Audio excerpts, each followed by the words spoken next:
Hey y'all, welcome to or welcome back to my channel. I'm Alicia and today we're going to be talking about all of the books that I plan to read in January of 2022. Let's get right into the video.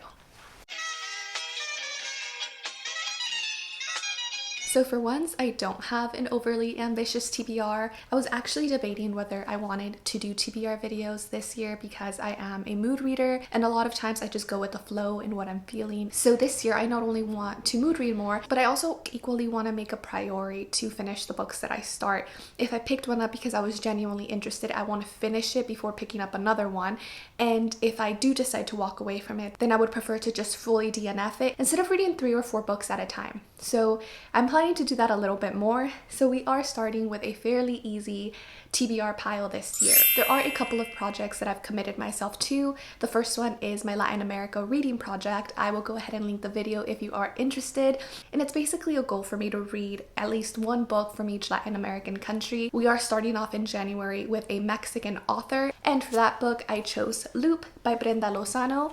Now you can go ahead and also pick this book and read along with me, or you can just pick up any book by any Mexican author that is available to you. So this one is really interesting because I think we're going to be following an unreliable narrator. Our narrator is recovering from an unspecified accident, and a lot of it seems like it's going to be an introspective perspective, and we're going to be able to hear her whimsical observations. So it's one that I'm really interested in. I haven't read anything by Brenda Lozano. The next book on this list is going to be a reread for me. This is the book club pick for Brujas and Books. I'm trying to read every single book selection that my friends Naomi and Cami go ahead and choose, and I really trust their picks, and so far they have all been excellent. So I will be rereading Gods of Jade and Shadow by Silvia Moreno Garcia.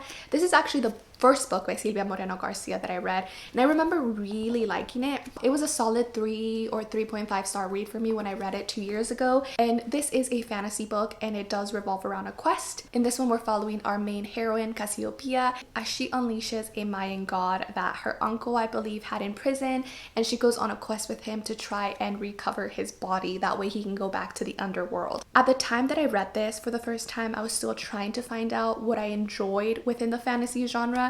I realized that quest stories really do work for me, so I am very intrigued to pick this back up and to see if my thoughts change, if I like it more, if I like it less. We'll see. The next book on this list is actually one that I already finished just because I was so riveted and engrossed by it, and that is going to be Razorblade Tears by S.A. Cosby. Now this one I read because there was an Instagram challenge going around to read 12 books recommended by 12 friends. This one was recommended to me by Lindsay and I was not disappointed. I highly enjoyed my read of Razorblade Tears. It was one that like I said, automatically had me gripped from the beginning, but I did have a couple of issues with it that I will talk more in depth about in my January wrap up, so stay tuned for that. The next book on the list is one that I'm already halfway through, and that is When the Reckoning Comes by LaTanya McQueen. And there's 2 reasons I picked up this book. One, it's because it's a horror book, and I realized that I really like horror, and this year I really want to find out what specific tropes work for me and what type of horror I really gravitate to. But another reason is because there was another Instagram or Twitter challenge.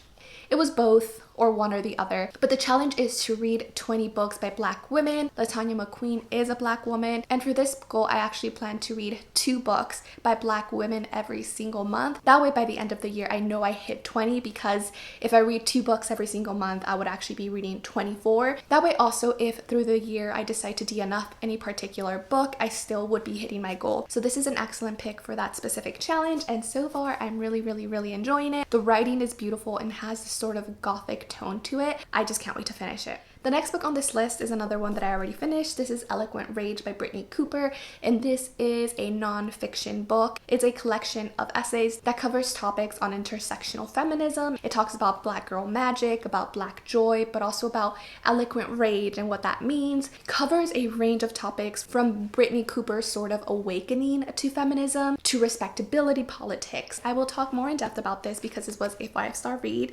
As you can see, I really tabbed it up. The next book on this list is a historical fiction book, and this was actually going to be my second chosen book for reading 2 Black female authors every month, and that is The Yellow Wife by Sadeqa Johnson. Now, Eloquent Rage technically does count, but I also wanted to try to make it a goal to read 1 nonfiction book a month. Now, we'll see if that happens because I read nonfiction very slowly, so this will count towards nonfiction, and this one will count towards reading 24 Black female authors. So The Yellow Wife is a historical fiction novel, and in this one we're primarily following our main character, Phoebe Dolores Brown. She lived in a plantation with her mom. Her mom was the medicine woman, and so she was sheltered from a lot of the hardships of the plantation life. She was promised her freedom when she turned 18 years old, but that didn't happen, and now she finds herself thrust into the bowels of slavery. I'm really excited to get to this one. I think it was nominated for the Goodreads Choice Award for historical fiction in 2021, and it's one that really intrigued me. I realized that I don't read a lot of fiction about the antebellum South that are from the perspective of slaves, and I think it's really important for us to learn that history. The last book on this list is actually 2 books, although I don't know if I will get to both of them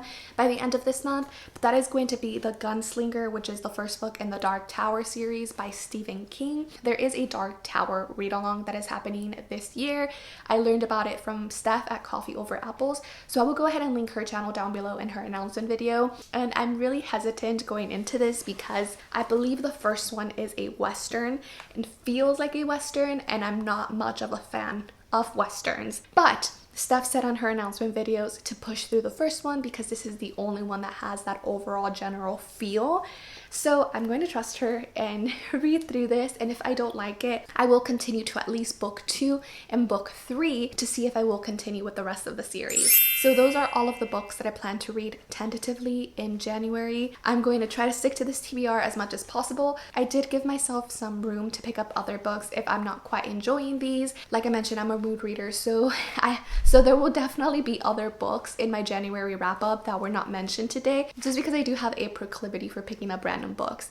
So there's that. So if you've made it this far, leave something festive down below. It is already 2022, so happy New Year's to all of you. I hope you all had gentle holiday festivities, and I also hope that you're having a gentle start to the year. Don't forget to take care of yourself and to listen to your own body and what it needs. That is something that I'm planning to do this year. Get more sleep, drink more water, try to go to the gym at least 3 times a week. If not, maybe, you know, go on a small walk. I realized that in 2021, I really neglected myself and my mental health.